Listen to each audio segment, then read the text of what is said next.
So finally, after ages, we are back with a new YouTube video.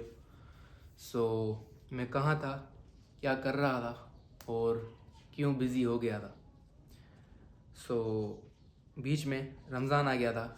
Ramzan के पहले की बात बता रहा हूँ. रमज़ान के पहले मैं चला गया था आउट ऑफ सिटी, कुछ काम था. तो 1-2 वीक रह के उसके बाद आ गया था रमज़ान. सो पूरे रमज़ान की रूटीन अजीब थी. सो मैं कोई वीडियो अपलोड नहीं कर पाया. तो यस, यही था. और अभी आपके सामने मैं खड़ा हूँ, यही बड़ी बात है. सो अभी सुबह के 8 बज रहे हैं और 3 दिन से मैं 7 बजे सुबह उठ रहा हूँ. सो ये बहुत ही बड़ी बात है. और अभी सुबह के 8 बज रहे हैं. सो अभी हम जाएंगे सीधा जिम. तो जिम जाने से पहले मैं कुछ खाता हूँ, जो कि होता है एग सैंडविच, उसके साथ चाय के मैं कॉफ़ी लेता हूँ. आप सब लोगों को पता है, पर ख़त्म हो गई है, क्या कर सकते हैं. एक बात शेयर करनी थी आप लोगों से. रमज़ान के बाद मैंने सोचा था कि बहुत ही मोटिवेटेड फील करूँगा, पर जिम के सिवा मैं कुछ और काम नहीं कर पाता. पता नहीं क्यों 3 दिन से ये हो रहा है मेरे साथ. क्या पता ये रमज़ान के बाद अचानक से रूटीन चेंज की है मैंने, तो इसी वजह से हो रहा है. सीन ये है कि मैं जब जिम जाता हूँ तो बहुत ही एनर्जेटिक फील करता हूँ, पर दोपहर से लेके रात तक मैं बहुत ही स्लीपी फील करता हूँ, जो कि बहुत ही ख़राब है क्योंकि मैं कुछ काम नहीं कर पाता. सो 3 दिन से मैं सिर्फ जिम ही जा रहा हूँ और कुछ कर नहीं पा रहा. और मैं काफ़ी दिनों से बीमार भी हो गया था, फीवर हो गया था. सो 101 फीवर हो गया था. और मैं काफ़ी महीनों से कार्डियो भी नहीं कर रहा. कुछ हेल्थ इश्यूज़ चल रहे हैं और कुछ ही दिनों में मैं इसे ठीक कर दूंगा. हमने फर्स्ट स्टेप पूरा कर दिया है जो कि था रूटीन सेट करना. मैं रात को 11 बजे सोता हूँ और सुबह 7 बजे उठ जाता हूँ. और पहला टास्क होता है मेरा जिम. मैं जिम सुबह क्यों जाता हूँ उसकी वजह भी मैं बता ही देता हूँ आपको. जिस टाइम मैं जिम जाता हूँ, यानी कि 7 बजे, 8 बजे, रश बिल्कुल भी नहीं होती. सिर्फ 2-3 बंदे होते हैं जो जिम करते हैं. रात को मैं इसलिए नहीं जाता क्योंकि आई एम अ मॉर्निंग गाय. और पर मैंने रूटीन चेंज करके सुबह को मुझे बहुत ही पसंद है वर्कआउट करना. और रात को इसीलिए मैं नहीं जाता क्योंकि बहुत ही रश होती है हमारी जिम में. सेट लगाने का टाइम ही नहीं मिलता. सो बहुत ही रश होती है, इसीलिए मैं नहीं जाता. और काफ़ी दिक्कत भी हो जाती है यूट्यूब वीडियो बनाते वक्त. तो प्री वर्कआउट मील फिनिश. सो अभी हम निकलते हैं जिम के लिए. मेरे पूरे सिटी में एक ही जगह है जहाँ पर मुझे बहुत ही सुकून मिलता है. वो है ये जगह जहाँ पर मैं कार्डियो करने आता था. आपने पुराने व्लॉग्स में देखा ही होगा कि मैं यहाँ पर आता था. सो जिम जाने से पहले मैंने सोचा क्यों ना यहाँ पर आ लिया जाए और कुछ शॉट्स लिए जाएं. सो यही जगह मुझे बहुत पसंद है मेरे इस शहर में. जब भी मूड ऑफ होता है तो यहाँ पर मैं आ जाता हूँ और काफ़ी अच्छा महसूस होता है यहाँ पर आने के बाद, क्योंकि बहुत ही सुकून है. एक जंगल जैसी वाइब देता है. यहाँ पर हर ईद पे नमाज़ होती है. सो मैं यहीं पढ़ने आता हूँ. ये जगह मेरी फेवरेट है और मैं यहाँ आता रहूँगा. जिम का टाइम निकल रहा है, सो सीधा अभी हम जाएंगे जिम और एक बढ़िया सा वर्कआउट लगाएंगे. आज है चेस्ट एंड शोल्डर्स, सो बहुत ही इंटेंस जाएंगे आज. सो देखते हैं कैसे जाता है वर्कआउट. तो मैं मिलता हूँ आपको जिम में.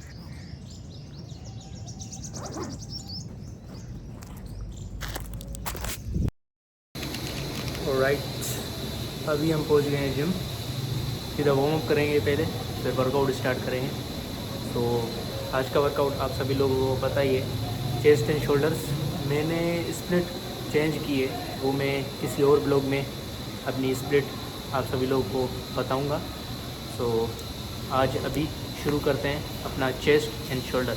तो यूजुअली मैं 8 बजे पहुंच जाता हूँ, 8:30 बजे, और आज तकरीबन 9:30 हो चुके हैं और जिम पूरी खाली है।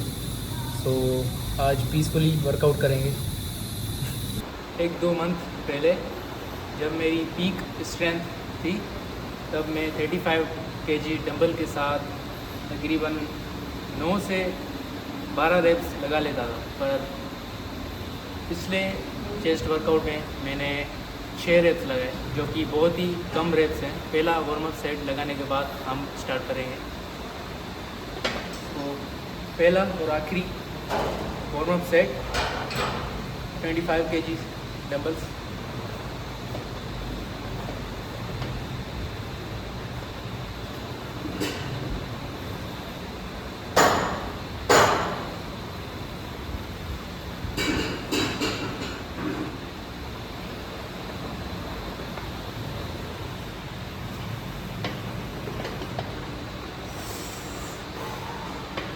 तो 35 kgs देखते हैं कितने जाते हैं।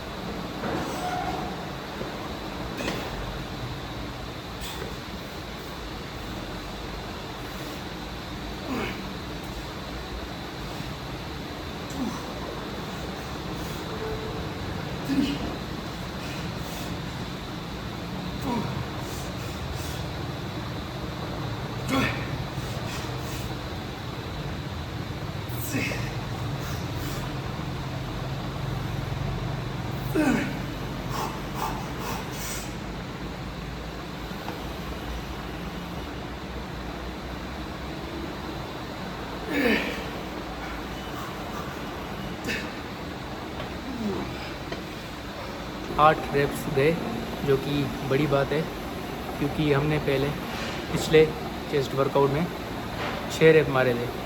तो ऐसे ही हर वीक प्रोग्रेस करते रहेंगे हम। सो 35 kgs के साथ 8 रेप्स के, तो ऑब्वियसली हम अभी 30s पर जाएंगे। सो 32.5 भी लगा सकता हूँ, पर आई डोंट थिंक के 8 रेप्स जाएंगे। तो मैं 30s चूज़ करूँगा और 9 to 10 रेप्स का गोल रखूँगा।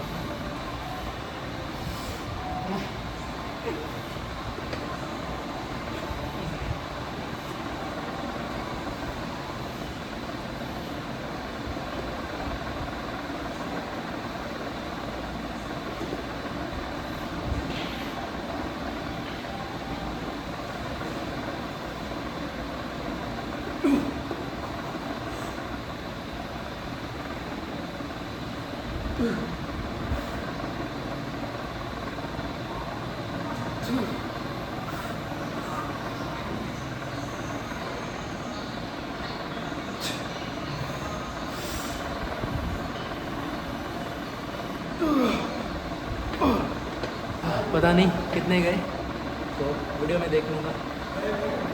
बट मैं दूसरा और तीसरा सेट बहुत ही कंट्रोल के साथ लगाता हूँ, तो मैं वेट को नहीं देखता। तो मैंने वीडियो में देखा 7 रेप्स लगे हैं, तकरीबन 7 से 8। तो ये बहुत ही कम रेप्स हैं। तो मेरी जिम में 37.5 का जो डंबल है वो टूट चुका है और मैं वो नहीं लगा पाऊँगा। तो तीसरा सेट भी हम 30s के साथ लगाएंगे।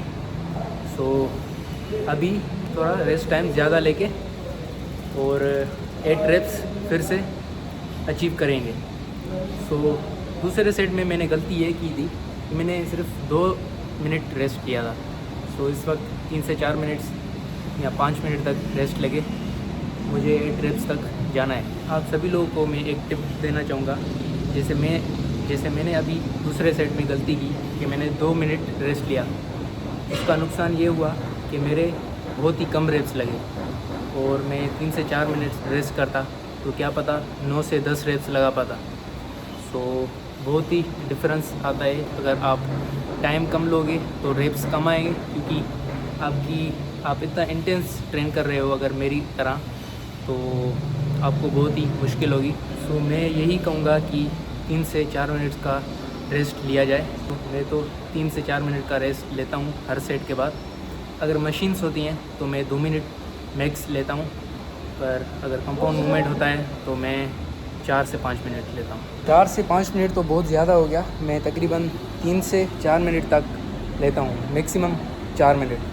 सो कंपाउंड मूवमेंट्स में 4 मिनट तक, और अगर मशीन्स हैं तो 2 मिनट मैक्स। तो कंपाउंड मूवमेंट में क्यों रेस्ट ज़्यादा लिया जाए और मशीन्स में क्यों कम? सो कंपाउंड मूवमेंट में अक्सर एक से ज़्यादा मसल एक्टिवेट होता है। कंपाउंड मूवमेंट में हद से ज़्यादा मसल्स एक्टिवेट होते हैं, जिसकी वजह से आपको थकान महसूस होती है ड्यूरिंग दी वर्कआउट। सो आपको ये ध्यान रखना है कि रेस्ट ज़्यादा लेना है, और आपको ये ध्यान रखना है कि आपको कंपाउंड मूवमेंट में रेस्ट ज़्यादा लेना चाहिए और मशीन्स में आपको कम। पर ऐसा भी नहीं है कि मैं अगर ऐसा बोल रहा हूँ कि मशीन में कम या कंपाउंड में ज़्यादा। आप अपनी बॉडी की सुन लो कि वो कितना रेस्ट लेना चाहती है। मेरी जब तक सांस वापस नहीं आती, मैं तब तक बैठा रहता हूँ कि सांस वापस आ जाए और मैं सही तरह दूसरा सेट लगा पाऊँ। तो इंक्लाइन डबल प्रेस के बाद मैं शोल्डर प्रेस लगाता हूँ। इसके मैं 2 सेट लगा रहा हूँ, क्योंकि पूरे चेस्ट के वर्कआउट में फ्रंट डेल्ट एक्टिवेट होता है, तो 2 काफ़ी है।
तो बात हो रही थी, मेरी जो लोअर चेस्ट है वो बहुत ही वीक है एज़ कम्पेयर टू मिडिल और अपर भी ठीक ठाक है, पर मिडिल मेरी ओवर डेवलप्ड है।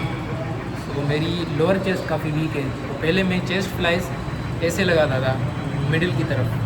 सो अब मैं ट्राई करूँगा कि नीचे लगाऊँ, क्योंकि अगर मैं यहाँ से नीचे जाऊँगा जो मेरा लोअर पेक है वो एक्टिवेट होगा। तो देखते हैं कितने रेप्स चाहते हैं।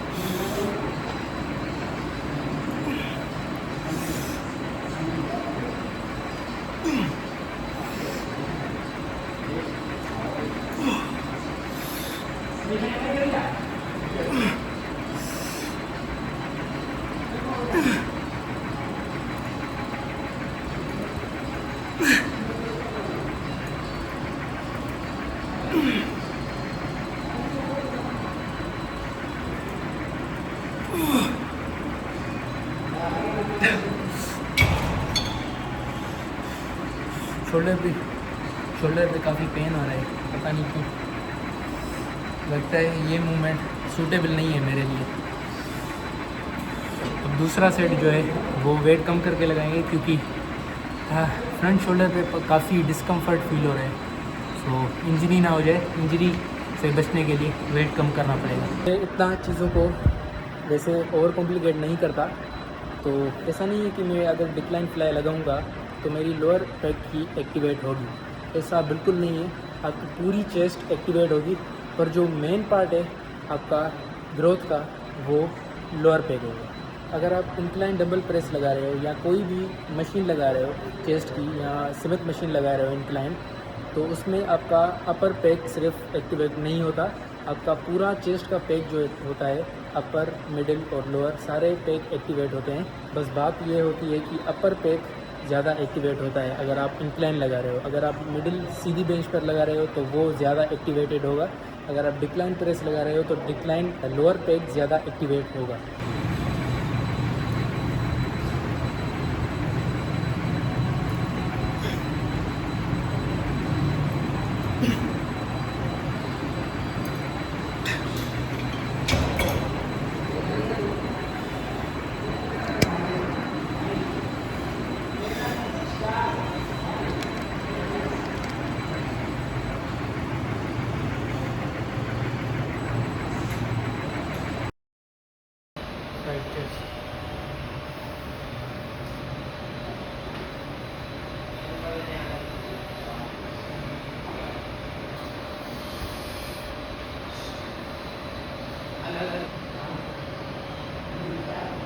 काफ़ी फैट बढ़ गया है, इतना हेवी बल्क कभी ज़िंदगी में नहीं किया मैंने।